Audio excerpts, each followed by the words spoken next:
भगवान श्री कृष्ण का पांडवों से निकट का संबंध था। पांडवों की माता कुंती श्री कृष्ण की बुआ थी। इस तरह पांडव उनके रिश्ते में भाई लगते थे। इसके अलावा श्री कृष्ण का अर्जुन और देवी द्रौपदी से विशेष स्नेह था। श्री कृष्ण हमेशा अर्जुन की रक्षा को लेकर चिंतित रहते थे और कर्ण को पांडव खेमे में लाने का प्रयास भी उन्होंने इसीलिए किया था। कर्ण दुर्योधन के खास सखा थे, लेकिन श्री कृष्ण का भी खास रिश्ता दुर्योधन से था। आखिर क्या था यह खास रिश्ता और दुर्योधन कैसे श्री कृष्ण से रिश्ते की डोर में बंध गया था?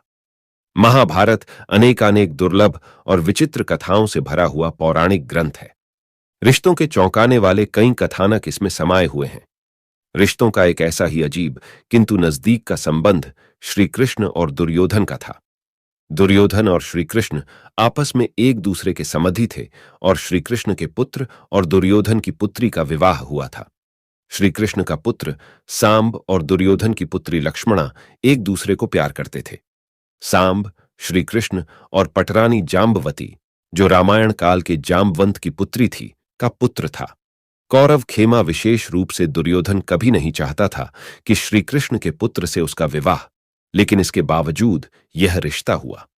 राजकुमारी लक्ष्मणा सांब से अत्यधिक प्रेम करती थी, इसलिए उसने सांब को अपना हरण करने के लिए आमंत्रित किया।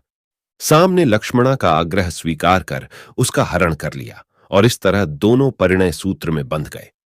कौरवों को जब इस बात का पता चला तो उन्होंने सांब को बंदी बना लिया। यदुवंशियों को जब इस बात का पता चला तो उन्होंने कौरवों से युद्ध करने की बात कही। सभा में उपस्थित बलराम ने कहा कि वो स्वयं हस्तिनापुर से सांब को छुड़ा कर लाएंगे। बलराम जब हस्तिनापुर पहुंचे तो कौरवों ने उनका अपमान किया। ऐसे में बलराम ने कौरवों को अपने हल से सबक सिखाया।